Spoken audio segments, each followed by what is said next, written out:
All right, Hawks lose 6-5 to the St. Louis Blues in a shootout, a 10-round shootout. Lee is, I think, dead on the couch there. Welcome in, everybody. Thanks to everybody that stuck around for our 3-hour live stream on your Saturday night. Appreciate everybody that, decides to spend a Saturday with us. The chat was super bumping today, especially during that shootout. But thanks to everybody for coming in. Subscribe to the YouTube channel. Follow us on Instagram. We just have put out a really cool post today of 5 of our favorite goals from that 2015 Hawks Cup run. Hawks lose to the St. Louis Blues wearing their Winter Classic uniforms. I know, same uniforms, kind of the same feeling, a little bit different. But, I don't know. How's everybody feeling tonight? I mean, we can't deny that it was a cinematic game. It was a fun game to watch. Hawks lost to the Blues while giving up 6 goals while wearing the Winter Classic jerseys. I don't think that's ever happened before, right? But at least we scored 5 this time, brought it to the shootout. Got a lot of free hockey tonight. That was a very long shootout, it must be said. And, had every opportunity to ice the game, but unfortunately could not do so. Definitely can't put that on Soda. He had quite a strong performance, I'd say, in overtime, the shootout tonight, despite getting outshot and outchanced pretty much all game. So, yeah, tough loss for the Hawks for sure. Back-to-back here after a strong game last night against the Preds. So, but this team is really capable of winning consecutive games that we've seen this season. So, tough way to end things as we head into this 2-week break here for the Four Nations. But, man, I think we could spend this entire 2 weeks here just breaking down this game. There was so much that happened here, so much to get into. I wasn't dead on the couch. I was cosplaying the Blackhawks in the second period tonight. I think the NHL is pissed as hell that this game happened tonight and this wasn't the Winter Classic performance. That would have been a much more cinematic game. Yeah. That would have been nice for the league and for Blackhawks fans sitting in the cold. But yeah, where was that then when me and Tassos were there? Yeah, where was this? Unfortunately, you can't choose when the team plays well. Yeah, man. I mean, crazy game. A tale of 3 periods, really. We got a little bit of everything. We saw a period where they were the way better team, the aggressor, looked amazing in that first, fell apart in the second, a little bit of everything in the third. Got a hectic overtime, and then that led to one of the shootouts of all time. It truly was one of the shootouts of all time. Mr. Soda, who's never made a shootout save in his life, 0 for 9, suddenly becomes prime Jonathan Quick there. But unfortunately, in 12 rounds, the Hawks aren't able to support him there and finish the deal for him. Okay, so I think let's start with shootout talk. So I am not obviously a huge fan of the shootout. Yeah, to me, it's not. I don't think anybody is. That was fun, though. It was fun. It was fun. But it's not hockey. Like I think everybody would love. I think everybody would love a hockey game to end the way a hockey game should end, like with a longer 3-on-3. Yeah. So that being said, it's still a part of the game, so you got to be able to do it. And when you have 7 opportunities to win the hockey game, and you don't get it, like, you deserve to lose at that point. Yeah, and like if we're being honest, the deserve to win meter was heavily skewed to the Blues this game. I mean, they literally doubled us up in shots, 40-20. So I think either Soda had a pretty solid game. Binnington was pretty shaky for them on the other side of things, but definitely a tough one to not come away with for sure from that standpoint. As far as the shootout goes, Turbo obviously being the only one who scored. Sucks that it's not the double IHF rules. Where you could just keep setting them out there. Or we could just have Turbo shoot 9 times. I think that one would have been over a lot sooner if he was able to. How about Craig Smith going 4th in the shootout? What are your thoughts on that? I tweeted that was a decision of all time. I don't understand it. I didn't understand it at the time. And after the shot, we were like, yeah, that doesn't make any sense. Slaggert and Khrushchev were the only guys not to shoot. Yeah, and only forwards not to shoot. I guess Smith and Maroon were, I thought, bigger commodities there for sure. That's a head scratcher for me. I mean, you even said Maroon makes sense. He's got good hands. Like, I don't hate that, but the Craig Smith thing was weird. I would have so much rather even Landon Seth Slaggert Jones or someone like that. Like, I don't think they didn't utilize any D, but like Seth has offensive instincts. I don't know. I wouldn't have minded sending him out there. Although he did have opportunity to ice the game late there in OT, but couldn't convert there. Yeah. Do you want to know what the actual deserve to win meter is from Money Puck for that game? I'm gonna guess like 60-something, 70-something for the Blues. 78.9% for the Blues. Yeah, that doesn't shock me at all. But what does that even mean? So what that actually means is that over 1,000 simulations of the game, the Hawks will win that game. 21.1% of the time. Yeah, advanced analytics. But like, I mean, there were points of this game. There were segments of this game where the Hawks played well. There are segments where they didn't. I mean, that kind of sums up a lot of the games this season, right?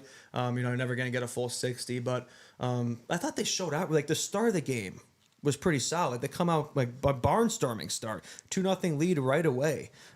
Fourth line, Craig Smith and Pat Maroon connection. I don't think we would have had that on our bingo cards for this game. And Ryan Donato, another goal from Ryan Donato. 19 in the season, leads the Hawks Bedard point. Like the first period was good. It was a good start to the game. What happened? Yeah, we came out with way more energy than them. We looked great. We were creating, we were forcing turnovers, creating, good chances off the rush.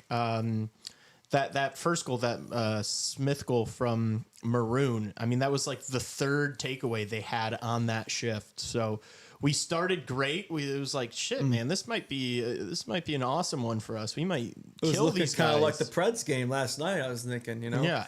But yeah, the Blues definitely woke up in the second period, which, as you alluded to in your little thesis statement there, the second period has been the Hawks' problem all season. They just, I don't know what it is, the middle of these games, they just have a hard time. They're the worst second period team in the NHL, no doubt about it. Definitely have the worst goal one of the worst differential. second periods teams of all time, dude. They suck. Yeah, it's like 3-0 every for the single Blues. game they get torn up in the second period. And Kings are blowing leads and not being able to keep and maintain momentum.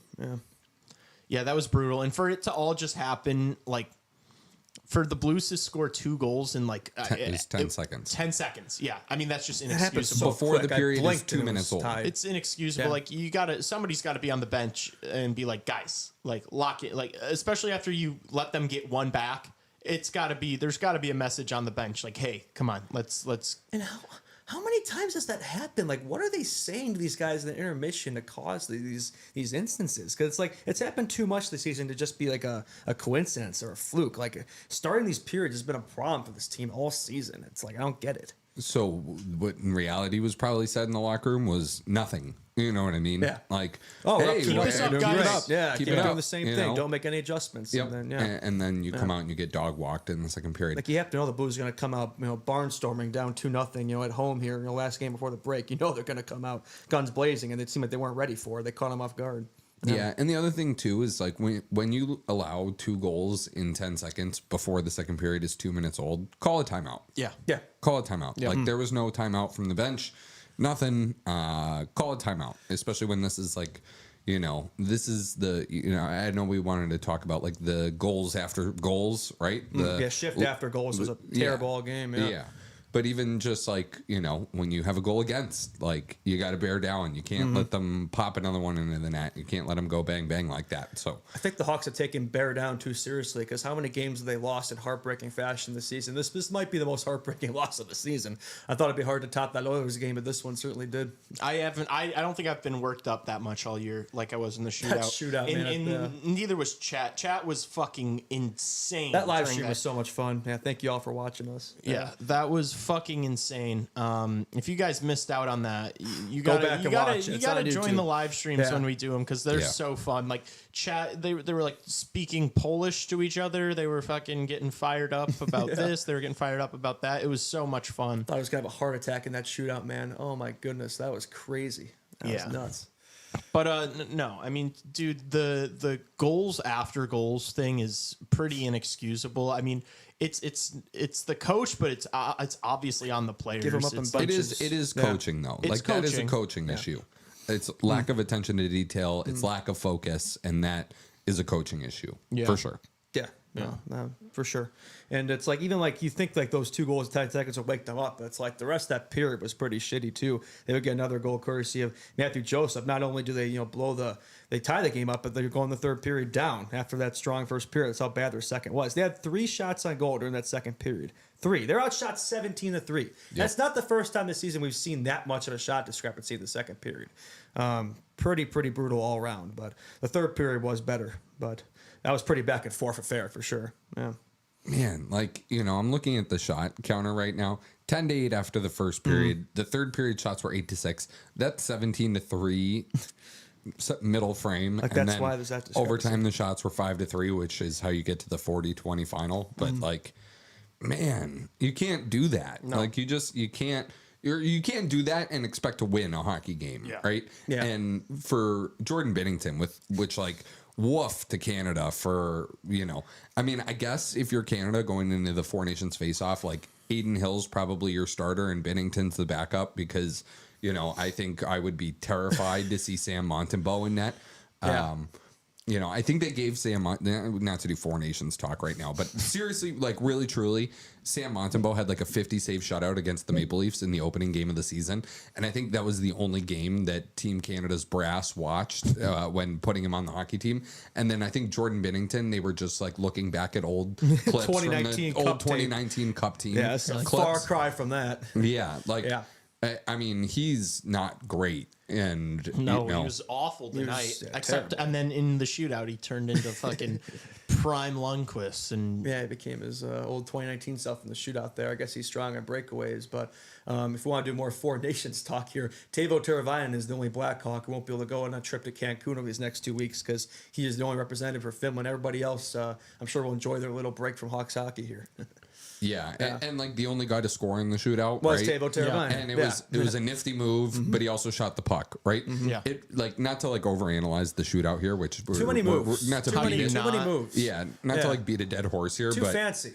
It was either too fancy or you're shooting it right into the pads. Betsy Donato had their guys beat, but they made an extra move. Yeah, and that wasn't the only case. But some of those shots just felt like they had no clue what they were gonna do before they touched the puck. They had no vision for if they were gonna go this way, go that way, shoot forehand, backhand. They just brought it up and then shot one right into the pads.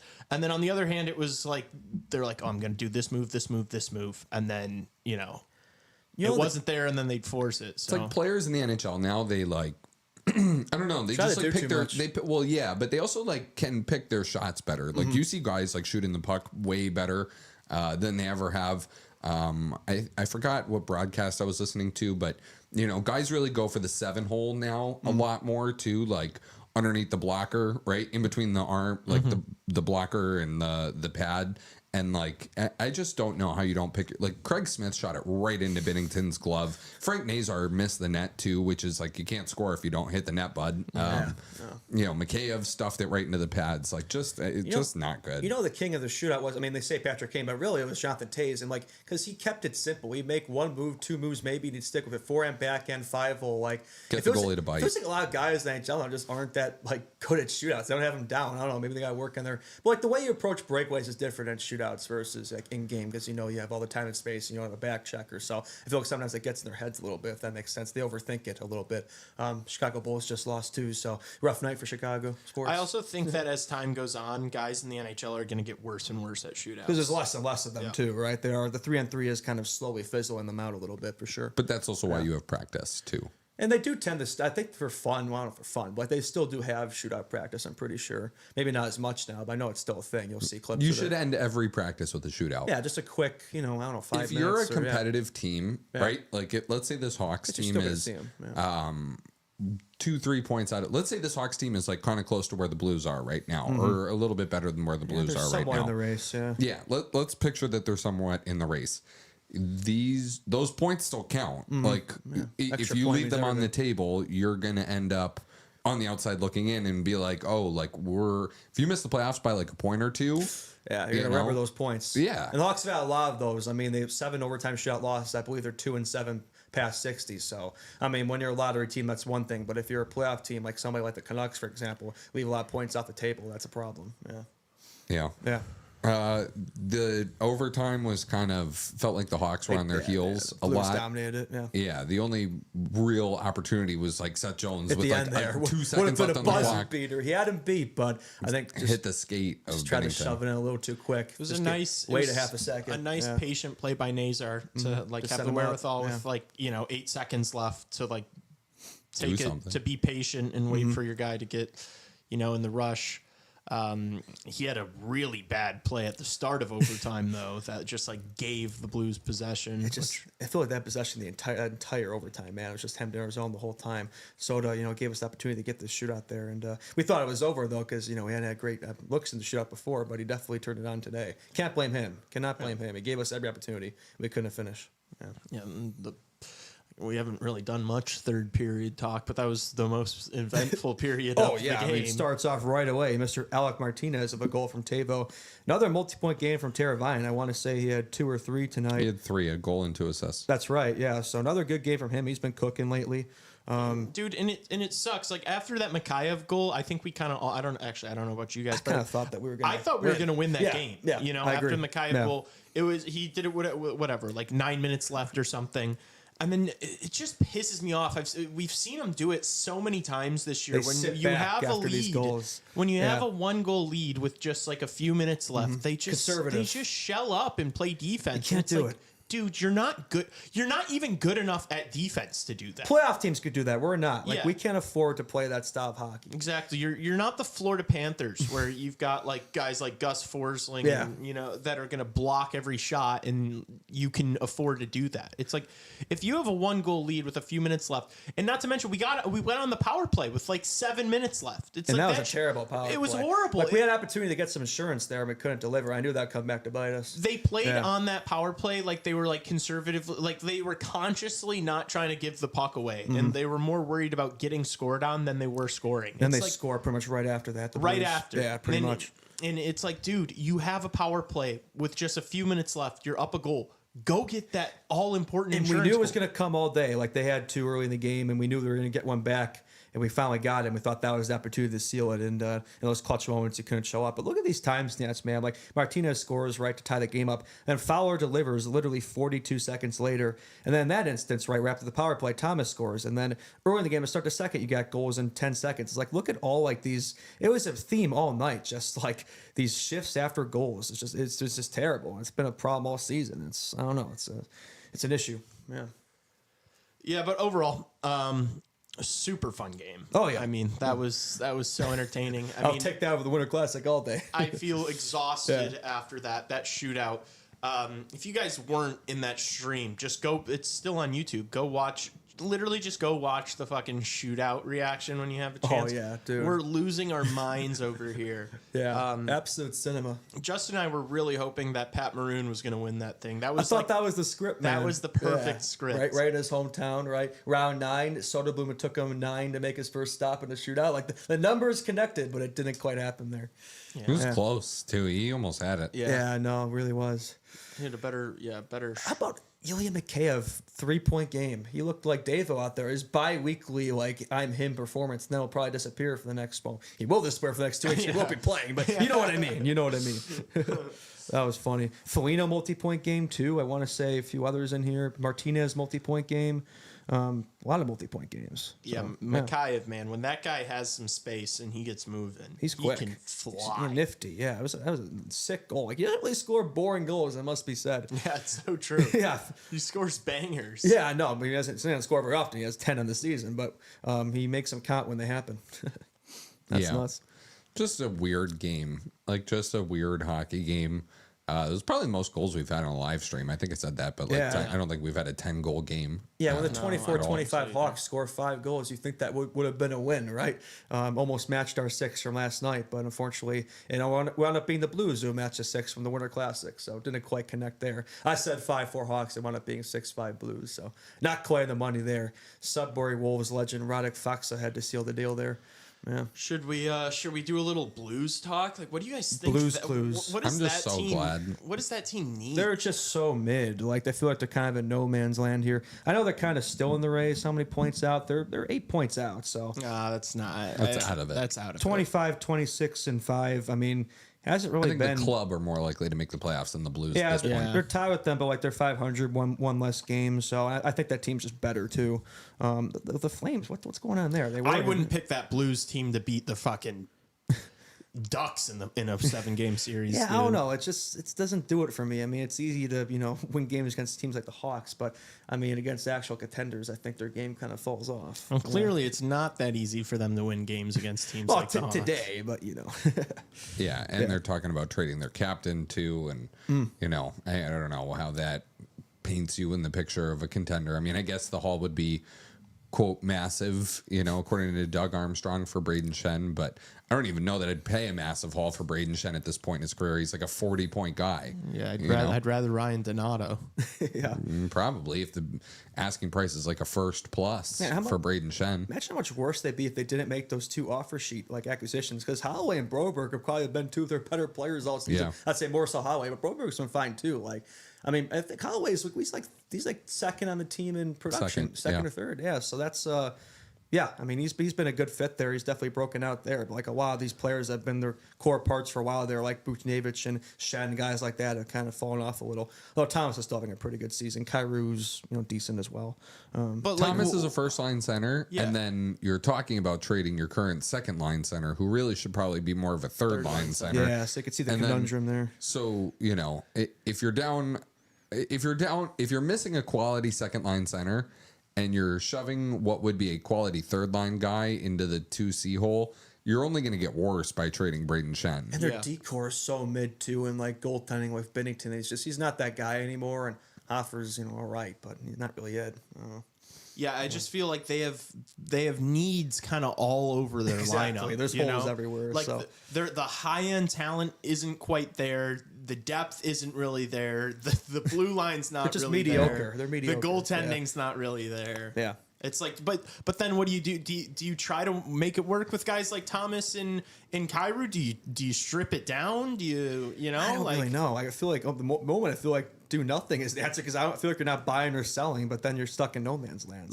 Obviously they've had a lot better of a year than we have, but I would so much rather be in our position than be in theirs. Yeah, no, for sure. We have a clear direction. They don't. Yeah, exactly. That's fair. Yeah. Doug Armstrong doesn't really strike me as a strip it down kind of guy either. Yeah. No.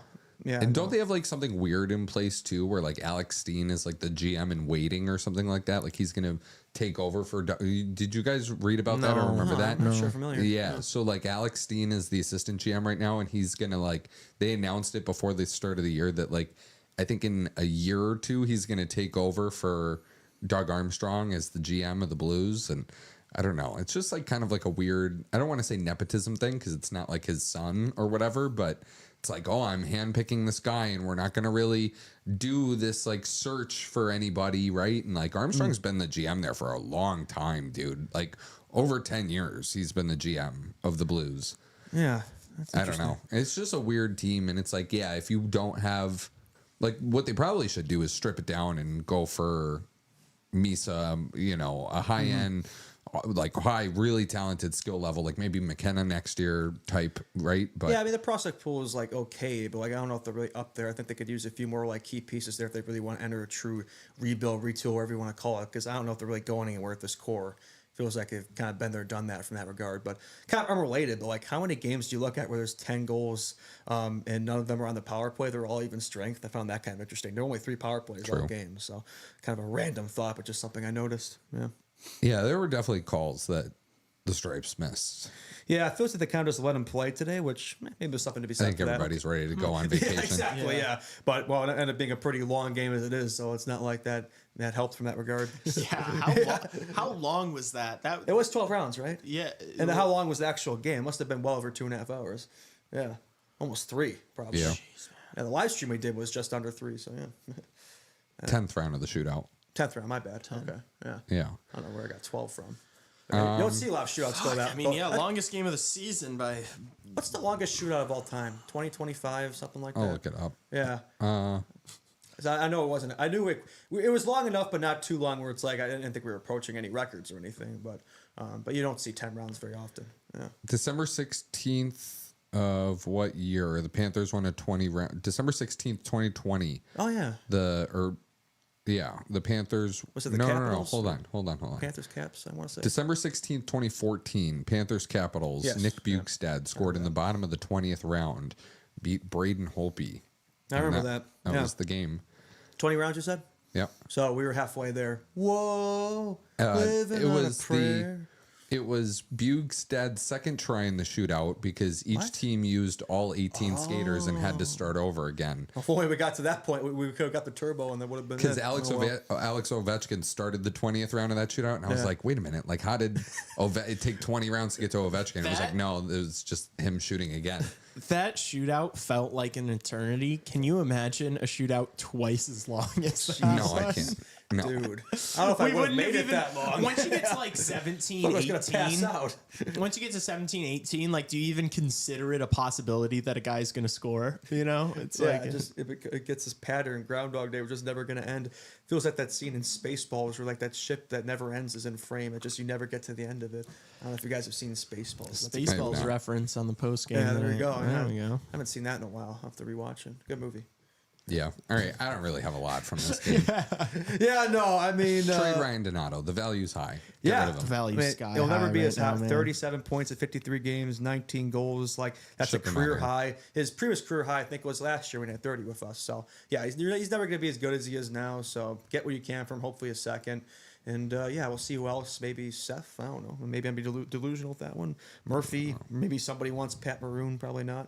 But, yeah, otherwise, probably not much else that people want in this team. But, guys, we'd be giving You're up. allowed to make trades Peter, during maybe. the Four Nations face-off, right? There's I no was, like... I was just wondering Wait a that. minute. Like, I was gonna say, like, who do you think there's gonna be a few guys gone from I this would team assume when we so, come 'cause, back? like the deadline's not going to be too long after that, so I wouldn't imagine it's just randomly be 2 Yeah. weeks, so they couldn't trade right before the deadline. So I would imagine you could still make. I feel like it's the perfect time to do you it. know, to be talking to other. There GMs is and no stuff. roster freeze during the break Yeah, for the I Four thought Nations so. face-off. Teams have to remain cap compliant, and players are subject to trades and waivers. Do you think that was Ryan Donato's last game as a Blackhawk? Very well could have been. I think it was. Yeah, very I well mean, could there were a have been. lot of scouts that were at yesterday's game as well when he had 4 points. So yeah, it wouldn't shock me. Another goal today. I think he did something Wednesday game too. Like, he's been consistent. So Yeah.